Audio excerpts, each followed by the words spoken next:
or have another print disability which makes reading, holding a book, or turning a page difficult or impossible. The content is copyrighted by the respective publishers. For more information, please visit us on the web at nfradioreading.org.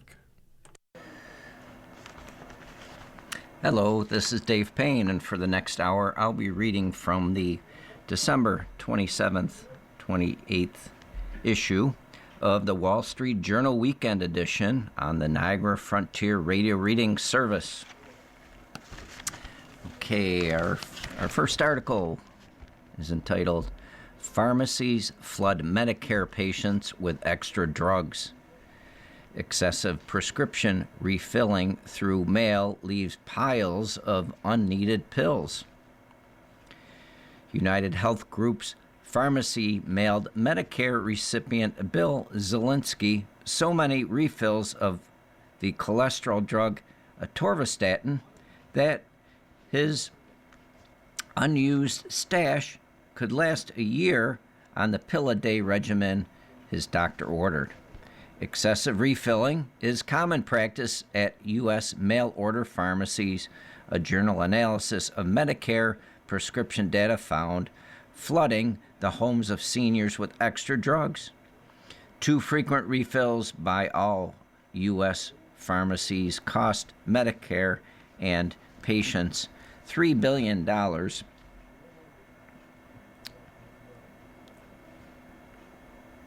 between 2021 and 2023, the analysis found. It's awful how much waste that is, said Pamela Schweitzer, a pharmacist and former assistant U.S. Surgeon General. And for seniors, she said, it's a terrible idea to have all that medication sitting around that you're not taking. Some of the extra pills, which include millions of doses of muscle relaxants and antipsychotics, could lead to accidents such as taking too much of a medication or taking the wrong one, pharmacists said. The cost of excess refilling increased during the pandemic after regulators relaxed rules limiting early refills and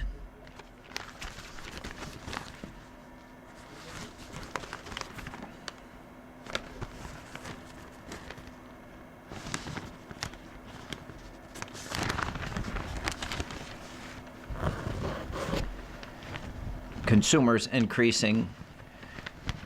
increasingly turned to mail-order pharmacies. Mail-order pharmacies filled just 9% of Medicare prescriptions in the 3-year period examined by the journal, but accounted for 37% of excess dispensing, the analysis showed. Such pharmacies often send 90-day refills automatically when patients near the end of their early supplies. Many people who take prescription drugs find it convenient to get 3-month supplies and to get refills before they are down to the last few pills. The problem arises when repeated early refilling causes the oversupply to keep growing, resulting in a 1-pill-a-day patient, for example, getting more than 400 pills a year. The journal's analysis counted as excess only dispensed prescription drugs that exceeded a month's supply over up to 3 years' worth of prescriptions. The largest U.S. mail-order pharmacies are owned by conglomerates that operate health insurance businesses as well. Those include United Health, Humana, and Aetna owner CVS Health. Some of the pharmacy operators said their goal was to ensure patients get needed medications on time and adhere to their prescriptions. They said patients must opt in to automatic refills, are notified before orders ship, and could pause prescriptions if desired.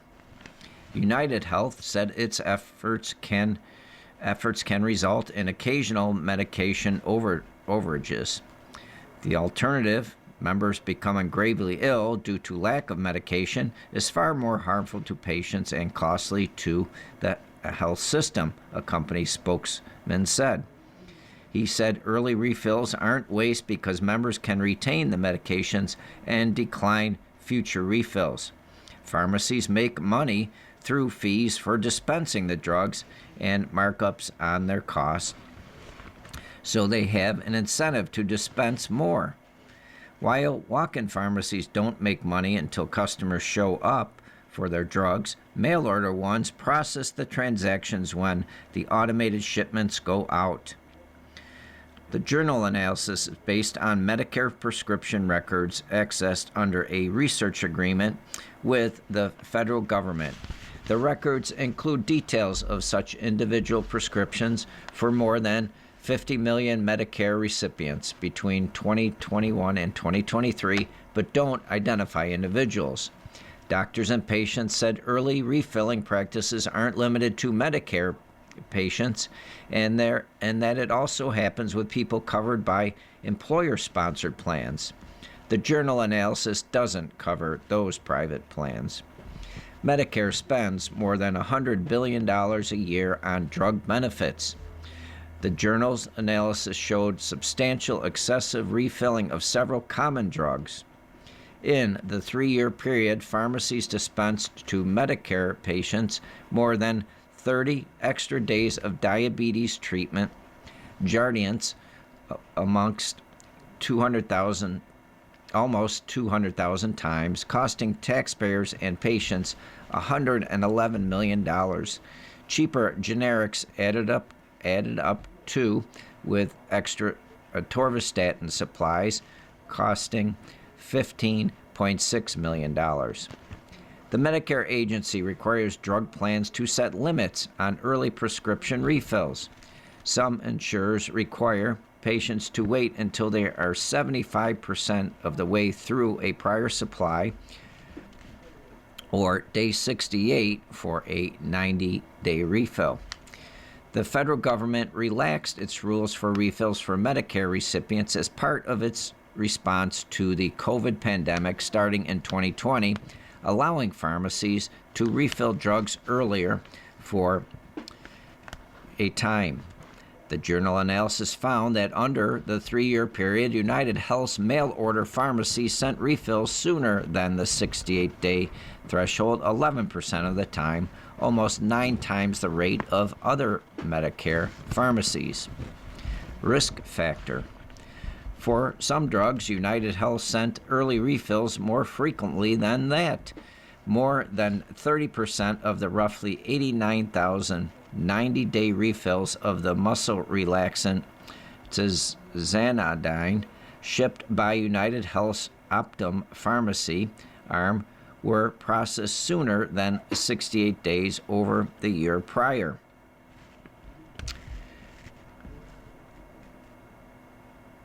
After 68 days after the prior shipment.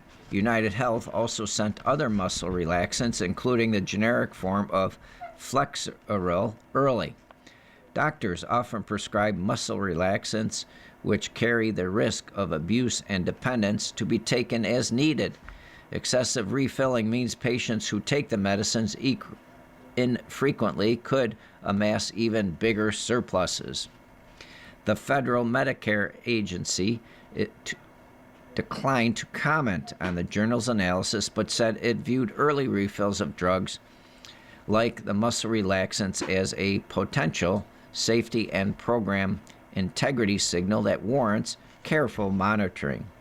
United Health and rival insurer Humana's Centerwell Pharmacy both sent early refills of some psychiatric drugs like Seroquel, an antipsychotic, at higher rates than other drugs. United Health sent $142 million worth of excess medications per Medicare recipient served during the 3-year period, the highest amount of any major pharmacy operator. Humana ranks second with $90 worth of extra medication per Medicare recipient. Both companies said that after the pandemic era emergency rules ended in 2023, they denied more early refills than in the period the journal studied.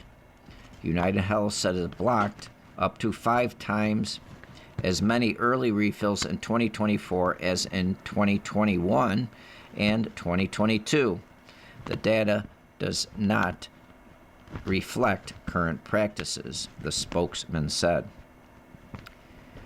Humana said its current protocols strike the right balance, allowing sufficient time to refill and ship prescriptions and supporting medication adherence without encouraging stockpiling. A Walgreens spokeswoman said that the store-based pharmacy company has controls to prevent refills beyond physicians' orders. CVS Health declined to comment. Joe Mulvihill, a New York doctor who visits many elderly patients in their homes, said he regularly finds drawers of or shoeboxes full of pills, often sent by mail. They just get piled on. They keep getting them, he said. The more they have, the more confused they are about what they are taking. Pharmacists and doctors said the piles of old mail-order prescriptions pose risk to older patients, particularly those with memory or vision challenges.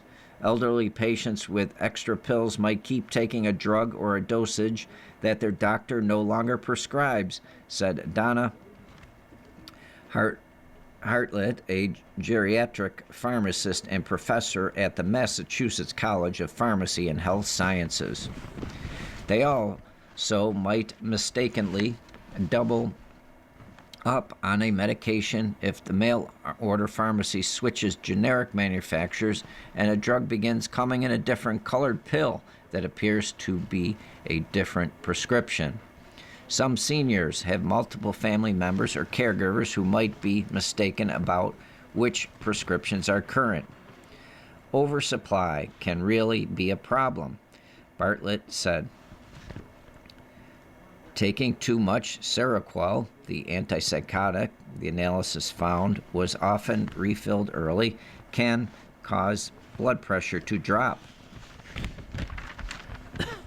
Daniel Duffy, a 55-year-old Texas construction material salesman who gets health insurance through his wife's employer, said he noticed last year that a mail-order pharmacy operated by Cigna unit Express Scripts was sending them too many bottles of pills, including the antidepressants trazodone and duloxetine.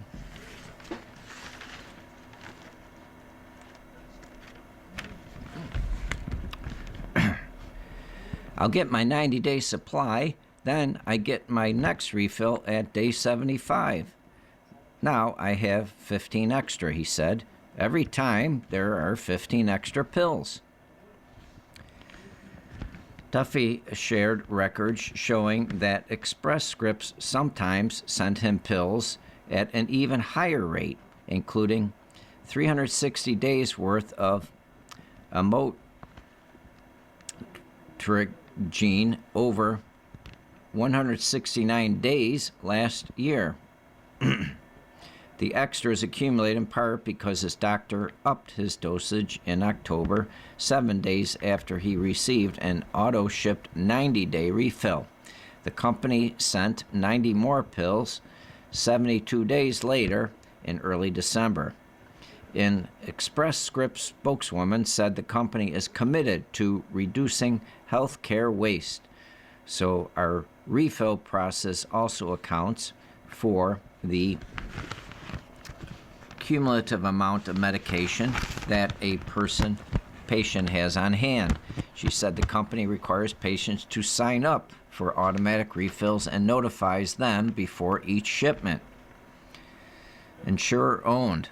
In Medicare, private insurers oversee taxpayer-funded drug benefits.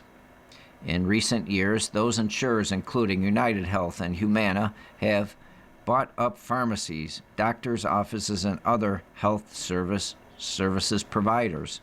That means that insurers increasingly are paying their own pharmacy units for the drugs they send out In the process, revenue shifts from their closely regulated insurance arms, where profits are effectively limited by federal law, to their pharmacy arms, where profits aren't restricted. Some former United Health executives and insurance industry actuaries said early prescription refills could help improve the performance of health plans in industry-wide quality ratings, including ones that measure whether patients are taking medicines as prescribed and whether customers are satisfied. United Health said medication adherence is important to the quality ratings, but that its priority is its members' health. Congress requires private insurers that oversee Medicare's drug benefit to cover 90-day prescription refills at brick-and-mortar pharmacies as well as mail-order pharmacies, but long-term refills are less common at walk-in facilities. The requirement was intended to level the playing field between the competing businesses, lawmakers said at the time. The portion of Medicare prescriptions filled by mail-order pharmacies increased to 9.1% at the end of 2023 from 7.7% at year-end 2018, Medicare data shows. Zielinski, the retiree getting early refills of atorvastatin, said he generally followed his doctor's orders to take one pill a day. I might miss a day here and there, the 74-year-old said, but certainly not 300 times. During a 10.5-month period ending earlier this year, United Health's mail-order pharmacy shipped him 450 of the pills, records show. United Health said those orders included an early refill due to a glitch in December 2024, and that Zielinski received an extra 56 pills during that period. It said his refills for the atorvastatin prescription were set to process 85% of the way through his prior prescription per its standard practice, and were otherwise shipped accordingly since 2017. Refilling a 90-day prescription at the 85% mark would result in 13 extra daily doses each time. The company said members can adjust refills through its app, web portal, or by calling customer service. Zielinski and United Health's pharmacy arm also sent him excessive supplies of a once-a-month tablet to increase bone density and an inhaler that he uses only occasionally to relieve symptoms of lung disease. United Health said it shipped those drugs according to his medical provider's orders. Zielinski said he currently has more than 6 months' worth of bone tablets and probably a 10-year supply of inhalers.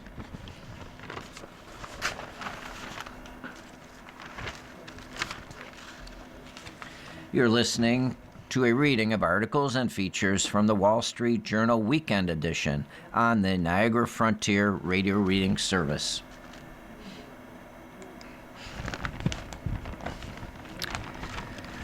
Okay, I'll give a overview of what's news column here.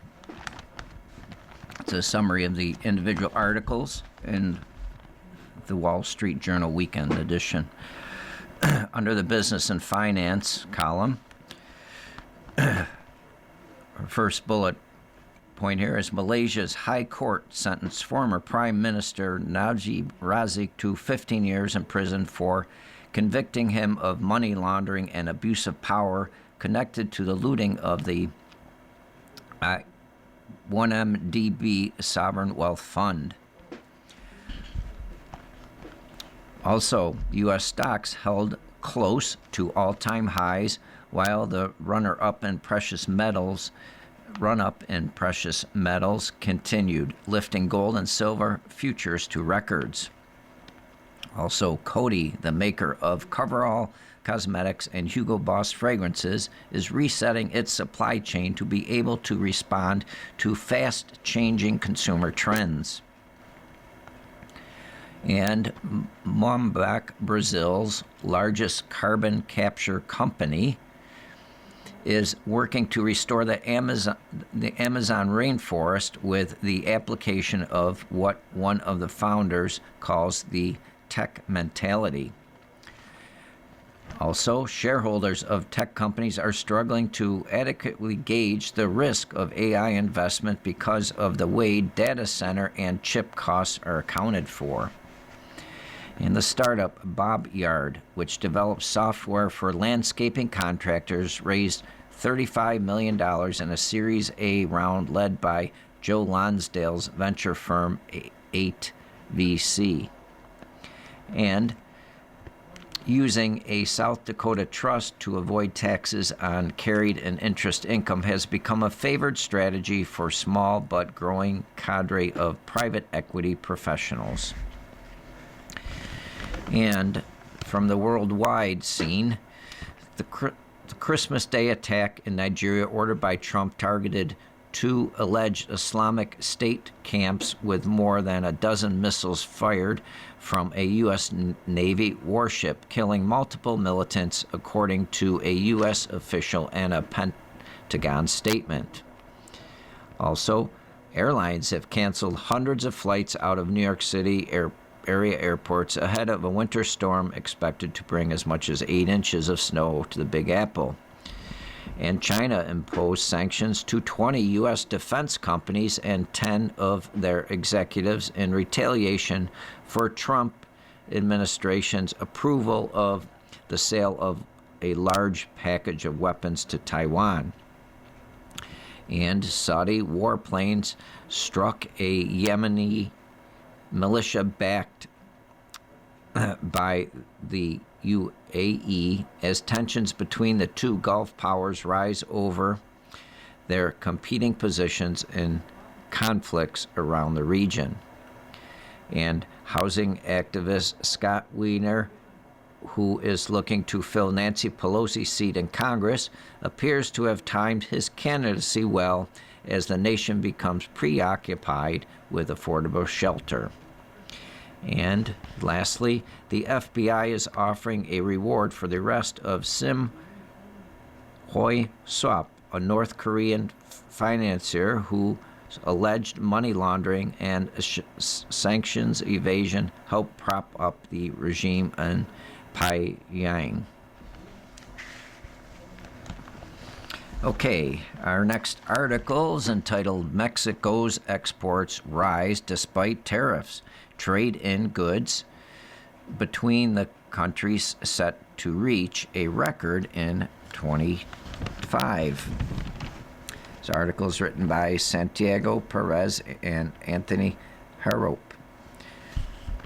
When President Trump began raising tariffs early this year, government officials and economists feared Mexico's export-led economy would take a devastating hit. Instead, Mexican exports to the U.S. have grown. Because Mexico's ultimate tariff rate ended up lower than most other countries, the disparity has helped Mexican exports fill some of the gap left by Chinese products subject to higher levies. Producers seeking a foothold in the U.S. said that Mexico still has all the inherent advantages it had before tariffs: proximity to the U.S., a low-cost manufacturing industry, and a frayed but intact free trade agreement. Even with steep tariffs on auto, steel, and aluminum bound for the U.S., Mexican manufacturing exports to the U.S. rose almost 9% from January to November, compared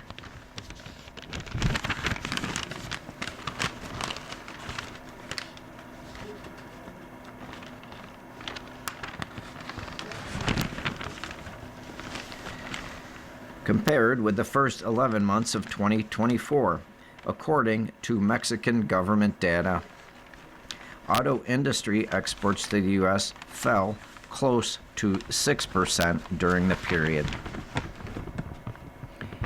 but exports of other manufactured goods surged 17%. Trade in goods between the U.S. and Mexico is on track to reach a record of nearly $900 billion this year. Mexico's economy is projected by its central bank to expand 0.3% in 2025, anemic but far from the contraction of 1% that was expected by now, said Catherine Exum, co-head of sovereign research at Gramercy Funds Management, which manages about $7 billion in emerging market assets. The nearshore company's experience illustrates how Mexico dodged a bullet in Trump's trade war.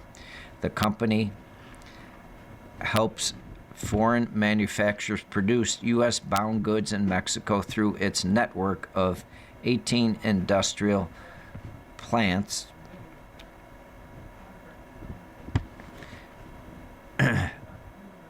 mostly located along the border. The company's co-CEO, George Gonzalez Henriquez, said many manufacturing investment plans had been put on ice earlier this year until companies had more clarity on the tariff levels for Mexico and other countries. Then came April 2nd, Liberation Day, as Trump calls it. Trump, a Republican, stood outside the White House with placards listing new tariff rates for almost every country except Mexico. Gonzalez Henriquez said he quickly received an avalanche of calls from people who wanted to restart manufacturing projects in Mexico that they had paused due to incoming tariffs. His clients concluded that Mexico was better off than many other U.S. trade partners, including rival manufacturers in Asia. In fact, it was Liberation Day for us, Gonzalez Henriquez said.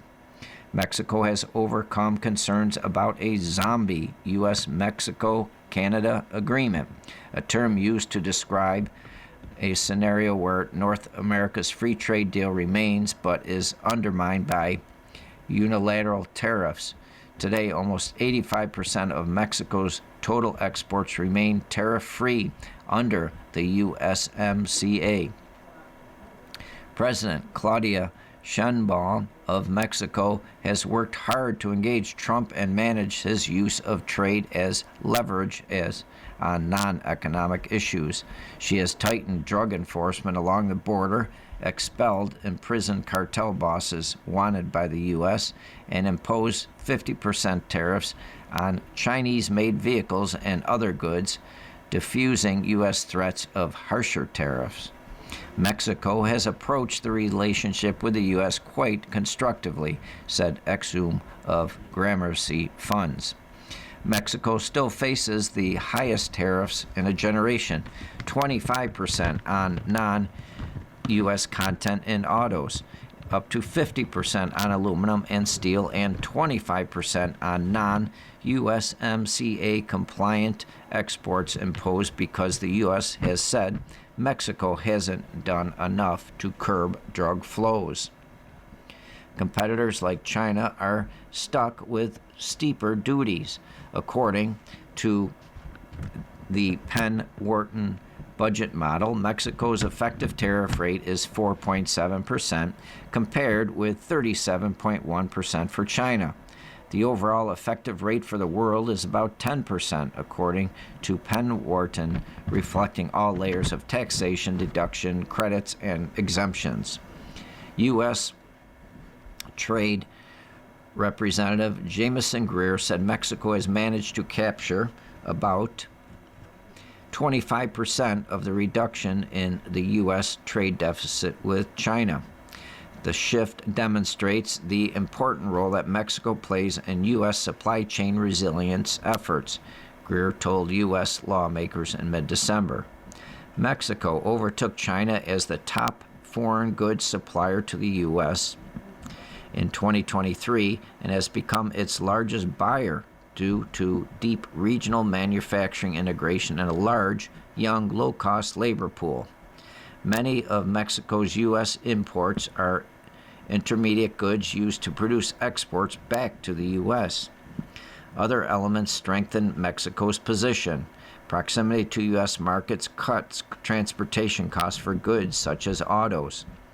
The level of integration is such that the cost of eliminating the USMCA would be monumental, said Luis de la Cal, a trade expert who served on the Mexican team that negotiated the North American Free Trade Agreement more than 3 decades ago. Many companies expect global trade uncertainty to be long-lasting, said Antonio Ortiz Mene, chief executive of AOM Advisors, a trade and investment consulting firm. Mexico and Canada are likely to continue having lower average tariffs than the rest of the world, reducing uncertainty as the USMCA is up for review in 2026. While it won't be a perfect agreement, we are headed in that direction, Ortiz Mena said. Mexican shipments of data processing equipment more than doubled this year, bolstered by the U.S. build-out of data centers and artificial intelligence. Gonzalez Henriksen of the Nearshore Company said strong demand boosted output of electric transformers for data centers by a U.S. customer that began operations in Mexico in 2019 with 1 plant and 18 employees. Now, the customer has 4 plants and 600 workers, with another 1,000 expected to be hired next year. We haven't had any clients close down and pack up to the U.S., he said.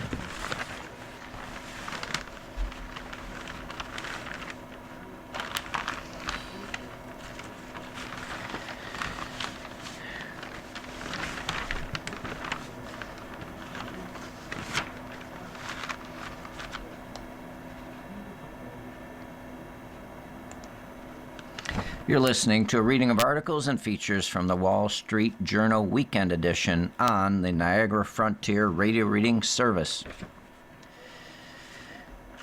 Our next article is entitled, Zelensky to Meet Trump on Closing Gaps in Draft Deal. Ukrainian President Vladimir Zelensky said he plans to meet President Trump on Sunday in Florida, seeking to close the remaining disagreements over a draft deal to end the full-scale war with Russia that has raged for nearly 4 years. Zelensky has pushed for a summit with Trump to close the gaps that remain over the 20-point draft agreement and other elements of the peace agreement that are under discussion between the U.S. and Ukraine.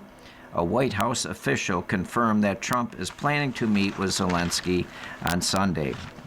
Ukrainian and U.S. negotiators have spent several weeks tweaking the plan for ending the war that was drafted by Trump's envoys Steve Witkoff and Jared Kushner, with input from Russian envoy Kirill Dmitriev.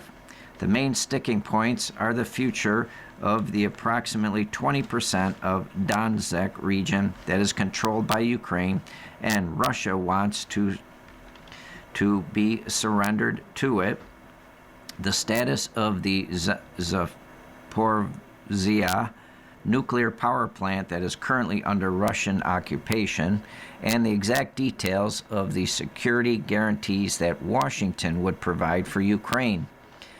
The 20-point plan we have been working on is 90% ready. Our task is to make sure that everything is 100% ready, Zelensky said in an audio message shared with journalists via WhatsApp on Friday. It isn't easy. No one is saying that it will be 100% right away, but nevertheless, we must bring the desired result closer with every such meeting, every such conversation. It isn't clear that Russia will accept the deal as negotiated between Kiev and Washington. One of the key goals for Ukraine and its European allies is to persuade Trump that President Vladimir Putin, rather than Zelensky, represents the real obstacle for peace. Kiev has resisted giving up Ukrainian territory in Donetsk, citing restrictions in the constitution. The U.S. is proposing a demilitarized free economic zone in the area. Zelensky has said he is ready to consider the idea if Russia also withdraws its forces from parts of the Donetsk region under its control. The plan for a meeting with Trump came together after Zelensky said he spoke with Witkoff and Kushner for about an hour on Thursday. Zelensky said Ukraine hadn't received the Kremlin's reaction to the latest version of the deal, but planned to communicate the need for increased pressure from the U.S. in case Russia resisted constructive engagement. Russian Deputy Foreign Minister Sergei Ryabkov said the Kremlin and the U.S. are closer to resolving the conflict in Ukraine, but that it would be inappropriate to set any deadlines, state news agency TASS reported on Friday. He said the plan discussed between the U.S. and Russia significantly differs from the plan publicized by Ukraine, according to the state news agency RIA Novosti. Kremlin spokesman Dmitry Peskov said on Friday the Kremlin agreed to continue talks with the U.S. after Dmitry briefed Putin, according to TASS. Zelensky said he was coordinating with European allies on Friday to determine the format of their involvement in Sunday's meetings with the U.S., adding that their online participation was likely.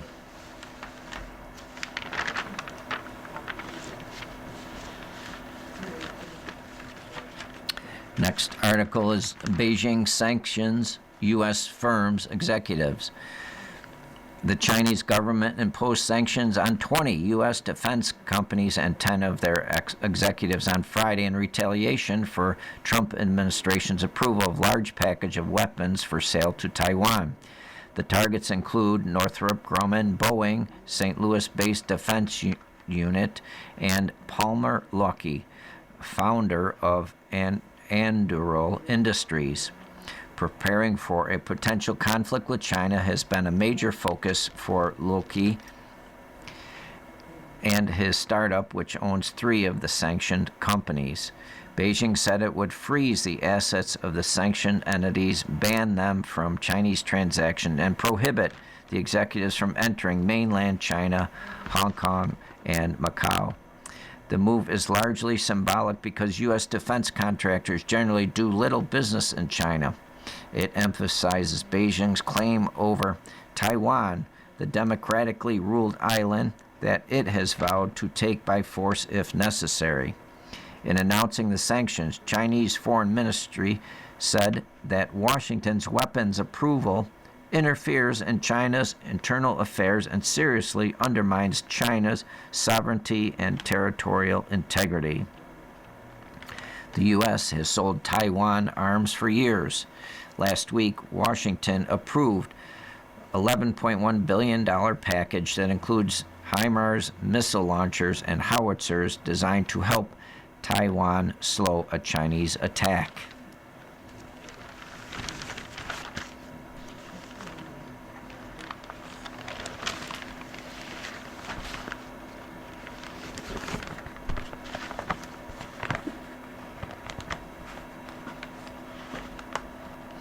Okay, our next article is entitled "The Tech That's About to Change Your Life."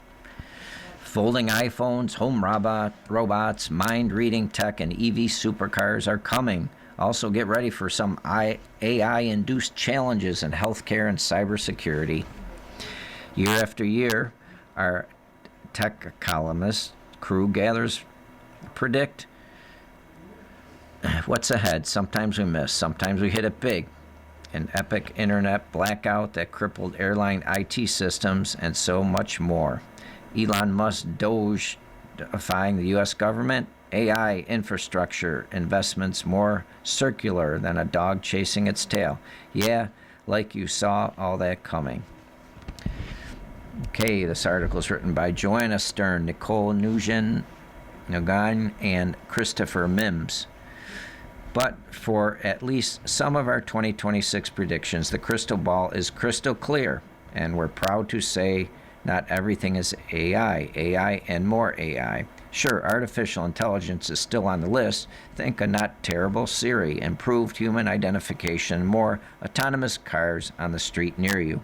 But we're also betting on big progress outside the bubble, better and wider satellite internet, brain implants, electric supercars, and yes, a foldable iPhone. Here are the predictions for the coming year in tech. Siri's comeback tour. Quick, name 3 major AI players. Bet you didn't name Apple, right? But maybe you will soon when Siri gets an upgrade. Yes, after repeated delays to Siri's generative AI upgrades and Apple executives openly admitting to us that the tech didn't meet the company standards, everyone's wondering whether Apple can finally ship a Siri that we can at least stop calling stupid. Apple insists progress is underway. In June, Craig Federaggi, Apple Senior Vice President of Software Engineering, told us the company is rebuilding Siri on a new underlying architecture to improve its AI smarts. Amazon had to do something similar to deliver Alexa. Behind the scenes, there have been some musical chairs as well. Longtime AI chief John Giannandrea has left, and Amar Subramanian, who helped oversee Google's Gemini chatbot before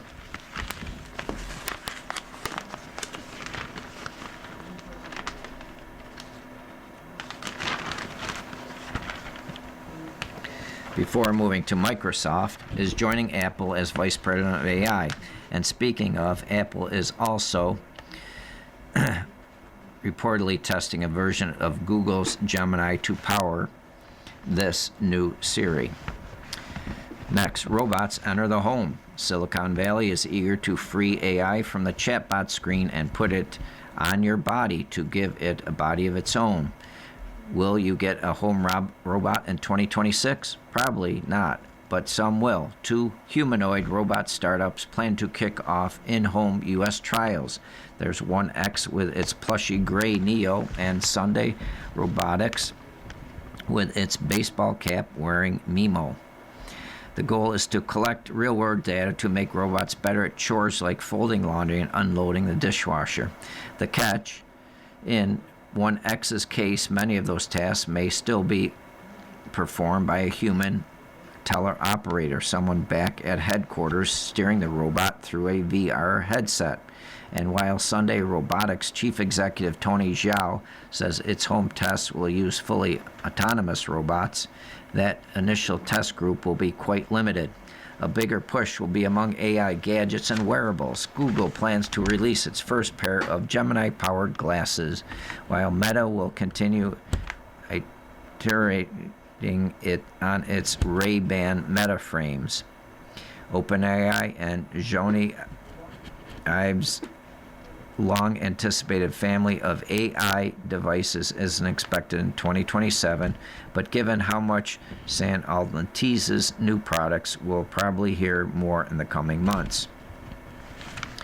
Next, Apple finally folds. For years, Samsung and other Android phone makers have been unfolding phones into mini tablets and flipping them open with early 2000s nostalgia. Apple will soon join in the gymnastics. The first foldable iPhone is expected to launch alongside the iPhone 18 lineup in the fall. It will be book style with multiple cameras and Touch ID instead of Face ID, according to Bloomberg. Remember that insanely thin iPhone Air? Consider it warming up since this is essentially 2 phones stacked together. Apple has also reportedly done some serious engineering to reduce the unsightly crease down the middle, a long-time complaint with foldables. Apple declined to comment on future plans. The timing makes sense. Global foldable smartphone shipments are projected to have grown about 10% year over year in 2025, according to market research firm International Data Corporation. IDC says the iPhone could juice up that growth to 30% in 2026. As for price, early predictions put it north of $2,000. Might want to keep your wallet folded until then. Next, mind reading for fun and profit. Neurotech, that is, digital interfaces that pick up our brain and nerve signals, will be a big thing in the not too distant future. One option will be the direct brain computer interface like the ones being pioneered by Elon Musk, Neuralink, and other companies which require surgery. Most people will likely prefer the non invasive kind. Meta's wristband is a great current example. The band reads nerve signals in the wearer's wrist and translates them into actions in the company's virtual reality headsets and augmented reality smart glasses.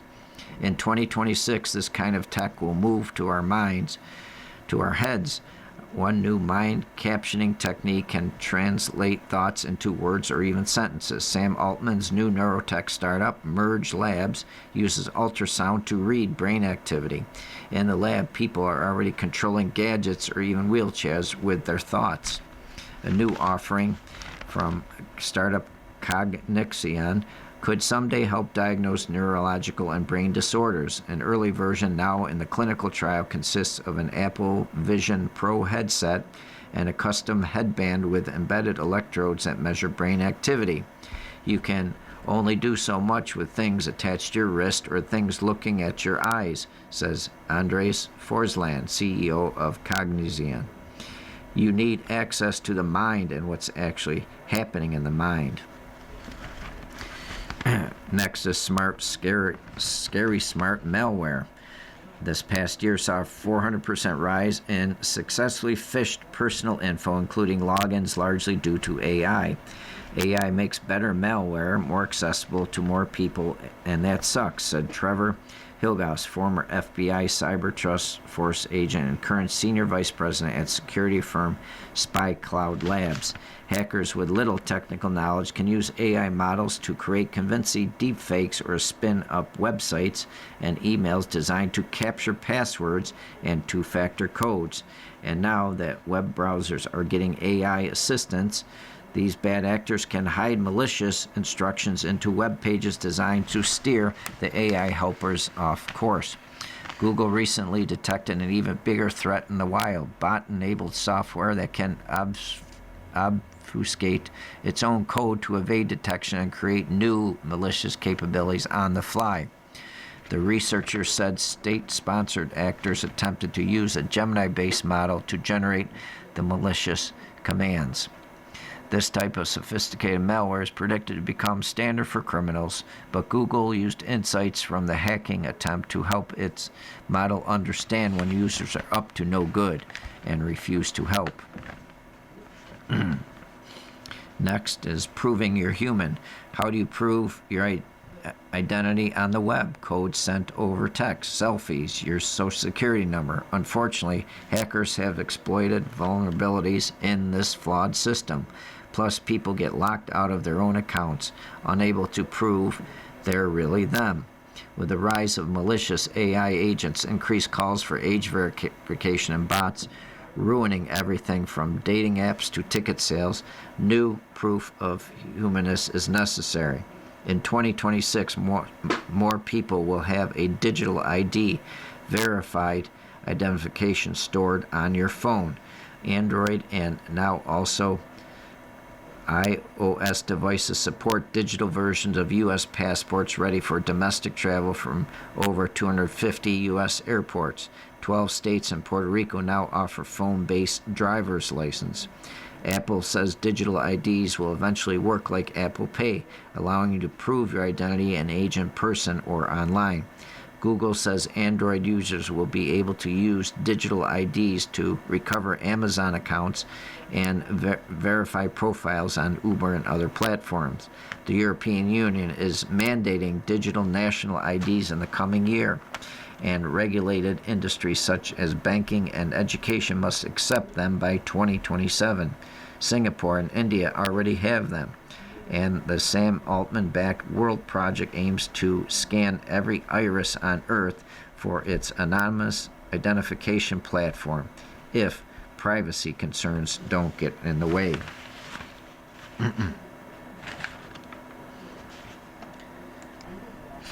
You're listening to a reading of articles and features from the Wall Street Journal Weekend Edition on the Niagara Frontier Radio Reading Service.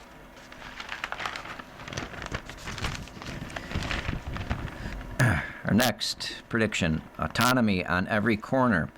It's been a huge year for autonomous vehicles. Alphabet's Waymo rolled into more cities. Amazon Zoox started taking riders off wait lists in Las Vegas and San Francisco. And Tesla's robotaxis hit the streets of Austin, Texas. The momentum continues into the new year. Waymo plans to open service in Miami, Dallas, Houston, San Antonio, and Orlando. It will also continue expanding to freeways in San Francisco, Los Angeles, Phoenix, and other cities, and it's pushing into the East Coast, a region it has been slower to enter because of cold weather and snow. Testing is underway in New York, Baltimore, Pittsburgh, St. Louis, and Philadelphia. Zoox plans to expand to Austin and Miami. It's currently testing in Los Angeles, Atlanta, and Washington, D.C. More cities will mean more scrutiny and more headlines when the cars are involved in serious accidents. The progress isn't just in robo-ride sharing. Don't be surprised if you spot more human drivers taking their hands off the wheel. Like Tesla, Rivian plans to expand its hands-free driving software next year, aiming to go from point A to point B without driver interaction. People will still need to keep their eyes on the road, but Rivian, General Motors, and others are working toward fully autonomous systems. Next trend, AI mental health reckoning. For people struggling with mental health issues, chatting with AI can have dangerous consequences. It can validate troubling ideas and paranoia and encourage delusions. State laws are pushing AI developers to do something about it. Starting New Year's Day, a new California regulation mandates that AI must stop the conversation when it detects self-harm. The law also compels AI to send break reminders every 3 hours to users under 18. Laws in Illinois and Nevada prohibit AI from any therapeutic communication. President Trump's recent executive order on AI threatens to disrupt state-level regulation in favor of federal policy. Despite the impediments, AI may not yet be key to solving the country's mental health crisis. Cost, labor shortage, and stigma continue to be barriers to professional care. AI tools trained on evidence-based therapy have the potential to be safe and effective, said Tanzram Chaudhuri, professor of integrated health and technology at Cornell Tech. Perhaps a quality contender will surface in the coming year. Starlink gets real competition. People in remote parts of the world can now get their internet from space, thanks largely to SpaceX's Starlink low Earth orbit satellite mega constellation.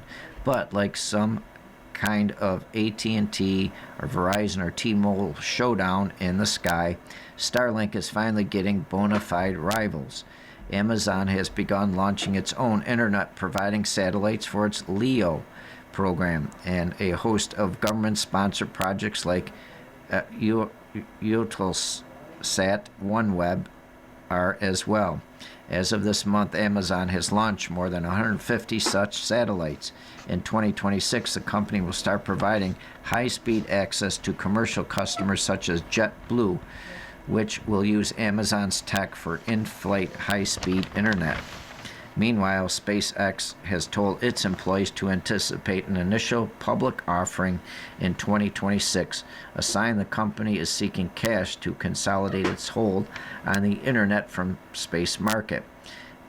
If the roof of your home or business has an unobstructed view of the sky, you might be able to finally cut the last cord of your life, the one connecting you to the broadband provider. Next prediction, do-it-yourself healthcare. Healthcare costs are surging. In 2026, U.S. businesses face the biggest increase in at least 15 years, over 9% by some estimates. Higher monthly premiums are also hitting enrollees of Affordable Care Act plans next year. This is supercharging a shift to DIY medicine fueled by ecosystem of direct-to-consumer tools and, of course, AI. Amazon's One Medical offers pay-per-session virtual care pricing and Prime discounted annual subscriptions. People can buy wearables for clinical validated hypertension and sleep apnea monitoring, and at-home tools to capture real-time vitals for remote consultations. You can now skip the checkup and get continuous glucose monitors, hearing aids, and more over the counter. To the chagrin of professionals, many people lean on popular AI chatbots to help solve their medical mysteries and interpret lab results. It's possible, though not recommended, to get a ChatGPT diagnosis, then head online to seek out a prescription. Because costs are going up, there's going to be more toward digital for basic health questions, said Tom Hale, CEO of health wearable company Aura.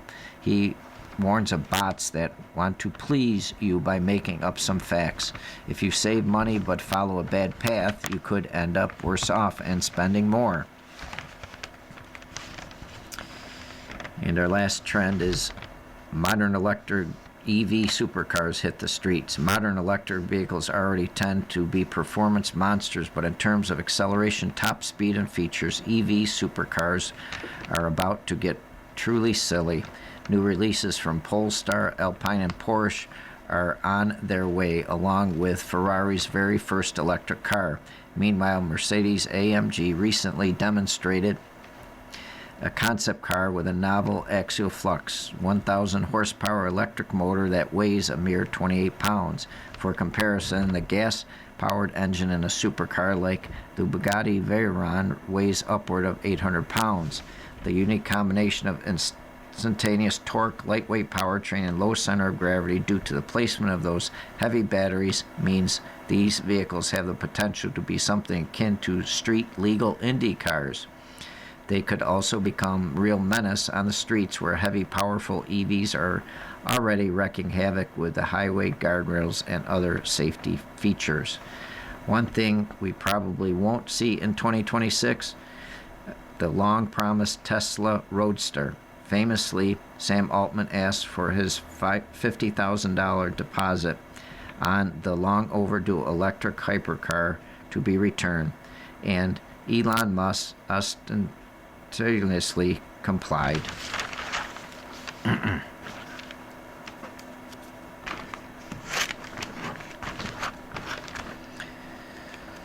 You've been listening to a reading of articles and features from the December 27th and 28th issue of the Wall Street Journal Weekend Edition.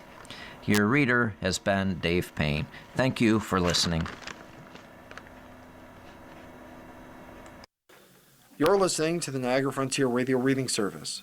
Volunteer radio readers broadcast daily readings, 24 hours a day, of newspapers, magazines, books, and other printed matter to area people who are blind or have a print disability, who are provided reading radios.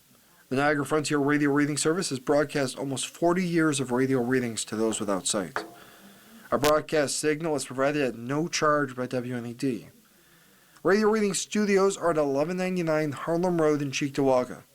For more information on the Niagara Frontier Radio Reading Service, call 716-821-5555.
following program is intended for listeners who are blind, have low vision,